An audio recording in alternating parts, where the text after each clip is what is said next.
বিশ্বের প্রতি ৮ জনের মধ্যে একজন নারী বহন করছেন ব্রেস্ট ক্যান্সারের ঝুঁকি। যমুনা টেলিভিশনে আয়োজিত এক সেমিনারে এমন তথ্য জানান চিকিৎসকরা। তারা বলেন 2018 সালের পর থেকে নারীরা সবচেয়ে বেশি আক্রান্ত হচ্ছেন এই রোগে।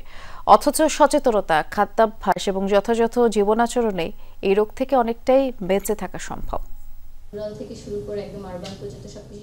বাংলাদেশের নারীরা সবচেয়ে বেশি আক্রান্ত হতেন সার্ভাইকাল ক্যান্সারে। তবে 2018 সালের পর বাংলাদেশের নারীরা সবচেয়ে বেশি আক্রান্ত হয়েছেন ব্রেস্ট ক্যান্সারে।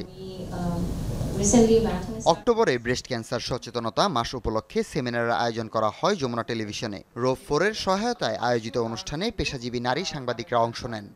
আমরা সবসময় শুনি যে ক্যান্সার অ্যাওয়ারনেস মান্থ হচ্ছে, কিন্তু আমরা নিজে থেকে কখনো তেমনভাবে উদ্যোগী হই না। শুধু ওয়ার্ক প্লেসে যারা কাজ করছে তারা না, বিশেষ করে স্টুডেন্ট বা হাউস ওয়াইফ সবাইকেই জানানোটা প্রয়োজন। এক্সারসাইজ করা বা নিয়মিত খাদ্যাভ্যাসে পরিবর্তন, এগুলো ছোট ছোট জিনিসপত্র যেগুলো আমরা জানতে পারলাম।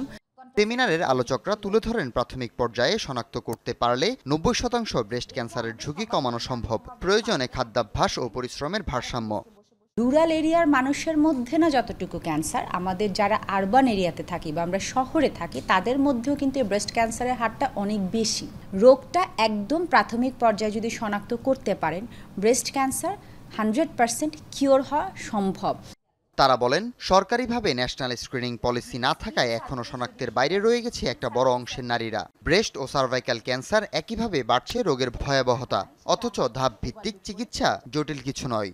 একদমই আমাদের বেসিক যে এক্সারসাইজগুলো সেগুলো করছি না, মুভমেন্ট কম, আমাদের শরীরে বিভিন্ন জায়গাতে ফ্যাট বেশি হয়ে যাচ্ছে, তো সেই ক্ষেত্রে আমাদের এই ঝুঁকিগুলো বেড়ে যায়। ব্রেস্ট ক্যান্সার অ্যাওয়ারনেসের যে মেসেজগুলো সেটা আমরা ছড়িয়ে দিতে এবং আমাদের বাংলাদেশের পাশাপাশি হিমালয়ের ট্র্যাকের মধ্যে যেই নারীরা থাকবে তাদের মধ্যে ছড়িয়ে দেওয়ার জন্য আমরা এই দুইটাকে ব্লেন্ড করেছি। চিকিৎসা প্রযুক্তির উন্নয়ন ও সচেতনতায় দেশের নারীদের স্বাস্থ্য ঝুঁকি অনেকাংশে কমলেও বাড়ছে নতুন নতুন স্বাস্থ্য সমস্যা। কর্মক্ষেত্রে নারীর অংশগ্রহণ বাড়াতে সচেতনতামূলক এমন আয়োজনকে স্বাগত জানায় যমুনা টেলিভিশন। অনেক কিছু খোলামেলা আলোচনা করার, কথা বলার এবং সেটার জন্য যে প্রয়োজনীয় ব্যবস্থা নেওয়ার সেইটার সময় এসছে এবং সেইটারই অংশ হিসেবে এই ধরনের আয়োজন অক্টোবরে করা হচ্ছে। গণমাধ্যম হিসেবে চাই যে আমাদের সহকর্মীরা সুস্থ থাকুক, স্বাভাবিক থাকুক এবং আমাদের আশপাশে যারা আছেন স্বাভাবিকভাবে, খালি একটা পরিবার ভালো থাকলে তো হবে না, সবাই ভালো থাকুক। আগামী 10 অক্টোবর বিশ্ব ব্রেস্ট ক্যান্সার সচেতনতা দিবস। এ সময়ে নেপালের পর্বতে ব্রেস্ট ক্যান্সার ক্যাম্পেইন করবে রোভ4 আউটডোর এডুকেশনের 5 সদস্যের বাংলাদেশি দল। হাসিবুল করিম বিজয়, যমুনা নিউজ, ঢাকা।